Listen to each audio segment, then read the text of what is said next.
Kita tahu rata-rata kelas menengah di DKI Jakarta ini lebih senang naik transportasi pribadi gitu ya. Walaupun sebenarnya yang namanya transportasi publik di Jakarta ini masih terus harus digenjot sehingga memberikan rasa nyaman dan juga kalau bisa nggak terlambat sehingga orang-orang merasa lebih aman gitu untuk bepergian menggunakan moda transportasi umum gitu. Yang menjadi masalah lainnya adalah juga terkait integrasi nih antara satu moda transportasi dengan moda transportasi yang lain. Sejauh ini sih Jakarta ini memiliki MRT dan juga busway, tapi sebentar lagi diharapkan LRT juga sudah bisa beroperasi dengan maksimal di sejumlah rute sehingga memang mempermudah warga baik itu warga Jakarta maupun juga warga di kota penyangga agar bisa bertransportasi dengan lebih nyaman. Nah, kita sudah terhubung kembali nih dengan Kepala Dinas Perhubungan DKI Jakarta, Bapak Syafrin Limputo. Halo, Pak Syafrin. Selamat pagi. Pagi, Assalamualaikum warahmatullahi wabarakatuh, masyarakat. Waalaikumsalam warahmatullahi wabarakatuh, Pak Syafrin. Pak, saya langsung saja bertanya, Pak. Jadi maksudnya tarif integrasi ini bagaimana dan apa yang masyarakat harus ketahui mengenai rencana ini, Pak? Ya baik, sebagaimana kita ketahui bahwa saat ini pemerintah Provinsi DKI Jakarta sedang melakukan integrasi secara masif terkait dengan layanan angkutan umum di Jakarta, khususnya terkait dengan layanan angkutan umum massal. Untuk integrasi ini tahapan-tahapannya telah dilakukan, mulai dari integrasi prasarana, dalam hal ini halte dan stasiun, terus kita melakukan pembenahan agar layanan angkutan umumnya terintegrasi secara utuh. Kemudian integrasi layanan, kita lihat di beberapa stasiun, tidak hanya stasiun MRT, LRT, tetapi juga stasiun KRL, ini sudah dilakukan penataan sehingga terjadi integrasi fisik dan layanan. Yang ketiga yang kami akan lakukan tahapannya berikutnya adalah terkait dengan integrasi tarif dan sistem pembayaran. Nah, terkait dengan integrasi sistem pembayaran ini tentu ada yang dilakukan adalah bagaimana seluruh moda layanan angkutan umum massal itu terintegrasi baik dari sistem pembayaran juga tarif yang dikenakan kepada pengguna yang menggunakan lebih dari satu moda. Prinsip dari pelaksanaan integrasi ini adalah pertama, tarif yang saat ini berlaku tidak ada perubahan. Jadi tarif yang dinaiki misalnya masyarakat kita hanya naik Transjakarta, maka dia tetap hanya bayar 3.500. Demikian pula halnya jika yang bersangkutan hanya naik LRT dari Pegangsaan 2 turun di Velodrome, dia tetap bayar Rp5.000, tidak ada perubahan. Demikian pula halnya MRT dari Lebak Bulus ke Bundaran HI, tarif maksimalnya tetap Rp14.000, tidak ada perubahan naik ataupun turun. Nah, yang terjadi perubahan adalah pada saat masyarakat melakukan perjalanan lebih dari satu moda, contohnya yang bersangkutan untuk menuju ke kawasan Bundaran HI, itu naik Transjakarta, misalnya dari kawasan Pasar Minggu, misalnya dia menuju ke Fatmawati dengan Transjakarta, kemudian dari Fatmawati dia naik MRT turun di Bundaran HI. Jika normalnya yang berlaku saat ini, maka yang bersangkutan harus bayar 3.500 untuk Transjakarta, ditambah 14.000 untuk MRT. Dengan skema terintegrasi, maka yang bersangkutan cukup membayar maksimum Rp10.000 saja. Oke. Jadi pada saat naik Transjakarta, dia kemudian masuk ke stasiun MRT Fatmawati, melanjutkan dengan MRT ke Bundaran HI, maka dia dikenakan tarif hanya Rp10.000. Artinya masyarakat yang biasanya menggunakan lebih dari satu moda angkutan umum massal Jakarta itu akan mendapatkan manfaat pertama dari sisi tarifnya dia lebih rendah. Yang kedua, dia akan lebih efisien. Kenapa efisien? Karena pada saat misalnya yang bersangkutan keluar dari halte Transjakarta harus step out, kemudian dia harus ada antrian untuk bisa keluar, kemudian pada saat masuk lagi ke stasiun MRT dia ada antrian lagi, kemudian harus step in. Itu sudah berapa waktu yang dibutuhkan untuk melakukan antrian tap in dan tap out ke moda baru. Sementara dengan sistem integrasi ini keseluruhannya kita buat smooth.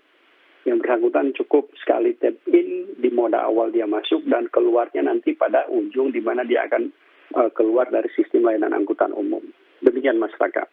Oke, kalau saya boleh menegaskan kembali, moda transportasi apa saja yang nantinya terintegrasi dan dapat dimanfaatkan oleh masyarakat dengan membayar Rp10.000 itu, Pak? Saat ini baru 3 moda yang kami integrasikan adalah moda yang dikelola seluruhnya oleh BUMD Transportasi Jakarta, yaitu MRT, Transjakarta, dan juga LRT, Pegangsaan 2, Velodrome. 3 moda itu, Mas, yang diintegrasikan secara utuh. Kalau kita melihat gitu ya Pak ya, kan tidak semua daerah-daerah di Jakarta ini mendapatkan akses misalnya saya Transjakarta atau kemudian LRT atau MRT. Bagaimana dengan rencana mengintegrasikan juga pada angkutan-angkutan umum lainnya Pak? Baik, saat ini untuk Jakarta berdasarkan data kami itu total yang sudah dilayani itu sekitar 82%. 82% dengan lebih kurang 250 rute Transjakarta yang dioperasionalkan. Nah tentu dengan posisi ini kami terus melakukan upaya sehingga target tahun ini adalah 95% masyarakat Jakarta itu terlayani dengan layanan angkutan umum. Oleh sebab itu tahun ini kami ada beberapa kegiatan yang terkait dengan rerouting Transjakarta, kemudian operasional rute baru Mikrotrans. Ini yang tahun ini akan kami lakukan sehingga target tahun ini 95% masyarakat Jakarta terlayani dengan layanan angkutan umum itu bisa dipenuhi. Walaupun berdasarkan hasil studi rekan-rekan dari Litbang Kompas terakhir yang rilis pada Februari kemarin, untuk layanan angkutan umum di Jakarta itu telah mencukupi 96%. Artinya lebih tinggi angka hasil Litbang Kompas dibandingkan data yang ada di kami yaitu 82%. Namun demikian tetap kami akan mengejar untuk lebih memasifkan layanan angkutan umum Jakarta dengan kualitas yang sama sebagaimana adalah yang diatur dalam Peraturan Gubernur Nomor 13 Tahun 2019 tentang standar pelayanan minimum, sehingga seluruh masyarakat akan mendapatkan kualitas layanan yang sama pada saat bermobilitas dengan angkutan umum Jakarta. Demikian masyarakat. Oke, Pak, tapi saya ingin bertanya mengenai urgensi dan juga target dari perubahan tarif ini. Apakah memang semata-mata hanya untuk mempermudah warga saja sehingga dia mampu menikmati transportasi dengan biaya yang lebih murah, atau ada tujuan lain untuk bisa mendorong terjadinya migrasi perubahan dari mereka yang biasa menggunakan kendaraan pribadi beralih dan mau menggunakan transportasi umum ini seperti apa Pak? Ya baik, jadi sebenarnya tujuannya benar. Salah satu tujuan kita adalah bagaimana agar terjadi shifting dari pengguna kendaraan pribadi ke layanan angkutan umum dengan tentu kita terus meningkatkan kualitas layanannya bagi masyarakat yang pengguna angkutan umum. Yang kedua tentu dengan kita mendorong penggunaan angkutan umum secara masif, otomatis kendaraan pribadi yang ada di jalan itu akan berkurang. Seiring dengan berkurangnya kendaraan pribadi di jalan, maka polusi udara Jakarta juga akan membaik. Dan ini menjadi tujuan kita sehingga seluruh warga Jakarta itu akan berada di kota yang lebih layak huni dibandingkan saat ini yang masih ada polusi udaranya cukup tinggi. Perlu dipahami saat ini bahwa polusi udara Jakarta itu 70%-nya itu berasal dari sumber pencemar primer. Artinya dari mana? Itu adalah dari kendaraan bermotor kita yang lalu lalang di jalan. Pak Gubernur sudah menginstruksikan bahwa untuk mengatasi hal tersebut tujuannya ada dua. Pertama tentu kemacetan lalu lintas kita bisa atasi. Yang kedua adalah yang lebih utama adalah perbaikan kualitas lingkungan. Tentu ini menuju kepada sustainable city yang juga terus didengungkan oleh beliau. Demikian Mas. Kalau saya baca dari sejumlah laman online gitu ya Pak ya, ada temuan dari Dinas Perhubungan DKI Jakarta dan Jaklingko sendiri bahwa sekitar hanya 31,7% responden yang melakukan perjalanan menggunakan kendaraan umum dari wilayah sekitar penyangga DKI Jakarta. Berarti kan ini ada gap sekitar 69% warga yang justru lebih banyak menggunakan kendaraan pribadi. Ini juga menjadi masalah dari penambahan beban lalu lintas di Jakarta. Apakah memang strategi ini nantinya juga akan berintegrasi dengan moda-moda transportasi lain yang ada di daerah sekitar penyangga ibu kota sehingga memang mampu menekan angka pengguna transportasi pribadi? Ya, untuk wilayah hinterland Jakarta, kami terus melakukan koordinasi dan terus melakukan integrasi layanan secara utuh. Tahap awal memang dari sisi integrasi ini kami masih fokus ke dalam layanan urban yaitu Transjakarta, MRT dan LRT, dan juga Transjakarta sudah menyentuh beberapa wilayah apakah itu di Bogor, di Depok, di Tangerang dan juga di Bekasi, sehingga sudah ada integrasi dari Bekasi misalnya ke pusat kota Jakarta dengan layanan Transjakarta. Demikian pula halnya dari Bogor dan Depok. Nah, ke depan dengan kita melakukan integrasi melalui program Jakliko, tentu yang berikutnya setelah 3 moda ini terintegrasi akan masuk adalah layanan KCI atau KRL yang lebih kita kenal. Dengan masuknya KRL, otomatis pergerakan dari Bodetabek itu akan terfasilitasi secara baik dan kami berharap bahwa tentu dengan dilakukan integrasi prasarana, sarana, juga layanan, serta tarif dan sistem pembayarannya, maka bisa dilakukan peningkatan terkait dengan headway dari KRL tersebut. Sehingga dari sisi total jumlah perjalanan keretanya bisa ditambah dan tentu ini menambah kapasitas yang juga akan menambah ruang bagi masyarakat untuk melakukan mobilitas dengan angkutan umum yang lebih baik. Demikian Mas Taka. Pak Syafrin, kemarin kami sempat berdialog dengan anggota Komisi B DPRD DKI Jakarta, Gilbert Simanjuntak, dan menurut yang bersangkutan tidak ada niat menghambat rencana Pemprov soal tarif integrasi ini, tapi memang harus banyak perbincangan yang dilakukan secara intensif. Kita akan simak dulu pernyataan dari Gilbert Simanjuntak beberapa waktu lalu.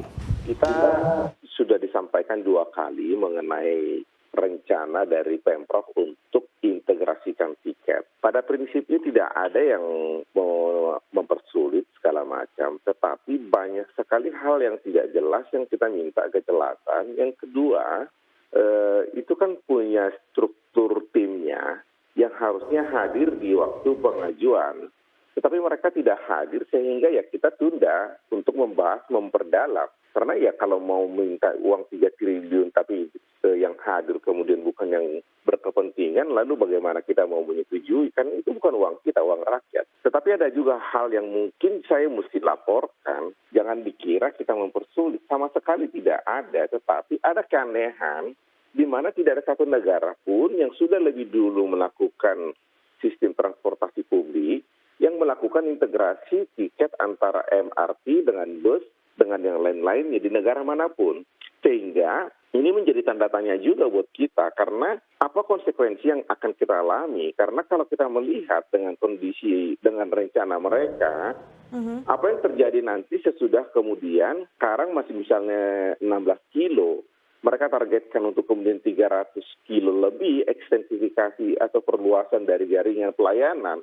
Maka subsidi yang sekarang ini 5 triliun rencana bisa membengkak menjadi 65 triliun. Artinya ya semua APBD akan jatuh ke transportasi, apa yang digunakan untuk membangun sekolah, apa yang untuk subsidi pangan, segala macam.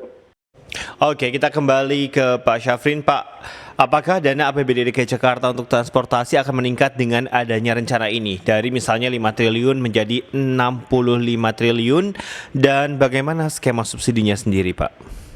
Ya, baik. Jadi terkait dengan tarif integrasi ini, kembali lagi tadi, bahwa tidak ada perubahan. Baik itu dari sisi besaran subsidi, maupun dari yang seperti disampaikan ada proyeksinya sekian triliun. Karena dari yang dilakukan integrasi ini, sistem pembayaran, kemudian bagi pengguna, kembali lagi pengguna masyarakat yang menggunakan lebih dari satu moda itu diberikan fasilitasi integrasi tarif. Berdasarkan kajian kami, dengan data tertinggi pada tahun 2019, jumlah penumpang yang pernah dicapai oleh layanan angkutan umum kita, itu total sekitar 263 juta penumpang pada saat itu 2019, maka pendapatan operator itu hanya terkoreksi sekitar 16 miliar. Artinya, jika pun diperhitungkan ini sebagai perubahan subsidi, maka besaran subsidi itu hanya tambah 16 miliar.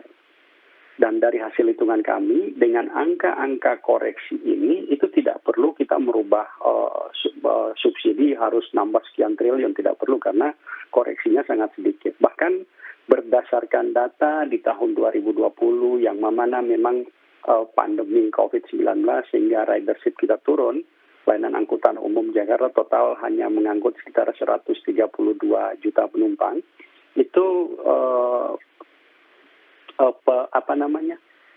simulasi kami, pendapatan operator itu hanya terkoreksi sekitar 6,4 miliar. Artinya tidak harus triliunan bunyinya, bahkan puluhan miliar, tapi hanya 6,4 miliar. Bahkan tahun 2021 kemarin, dari simulasi kami dengan melakukan integrasi tarif yang lebih dari satu moda pengguna masyarakatnya, itu hanya terkoreksi sekitar 4,6 miliar. Artinya angka-angka ini lebih realistis untuk segera dilakukan karena memang itu juga menjadi penerima manfaatnya adalah masyarakat kita yang melakukan mobilitas harian. Perlu dipahami bahwa saat ini untuk biaya transportasi warga Jakarta itu masih cukup tinggi, di atas 22% dari pendapatan per bulan. Normalnya, sesuai dengan rekomendasi World Bank, itu harusnya rata-rata minimal sekitar 8-15%. Contohnya untuk Singapura saja itu sekitar 14% biaya transportasi yang digunakan. Nah, kita, arahannya Pak Gubernur, sedapat mungkin kita tekan ke 8%. Sehingga masyarakat dalam beraktivitas menjadi efektif, efisien, dan yang terakhir ekonomis. Daripada uangnya dibuang untuk membiayai transport, lebih baik itu ditekan biaya transportasinya, kemudian ini bisa digunakan untuk kebutuhan mereka yang otomatis secara efek dominonya akan menggerakkan perekonomian masyarakat. Jadi ini yang disasar, sehingga kembali lagi dengan melakukan integrasi secara masif, tidak hanya sarana prasarana kemudian layanan, tetapi juga sistem pembayaran dan tarif, maka kita akan mendapatkan prinsip mobilitas masyarakat yang memenuhi aspek efektivitas, efisiensi, dan juga terakhir kepada ekonomis bermobilitas. Demikian Mas Eka. Oke, lalu sebenarnya seberapa optimiskah Pemprov DKI Jakarta mampu menerapkan tarif integrasi ini dan dapat terrealisasi dengan cepat?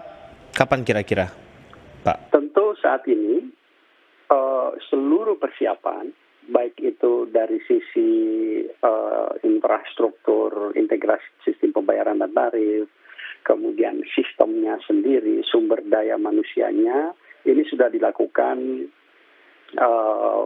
persiapan secara masif. Bahkan sejak 2021 kami sudah melakukan uji coba beberapa kali, dan harapannya sekarang kami berharap agar persetujuannya sudah bisa disampaikan, dan tentu dengan adanya persetujuan dari Dewan, maka kami bisa mempercepat penerbitan keputusan gubernur terkait dengan integrasi tarif dan sistem pembayaran untuk integrasi layanan angkutan umum Jakarta yang lebih baik. Demikian, Mas.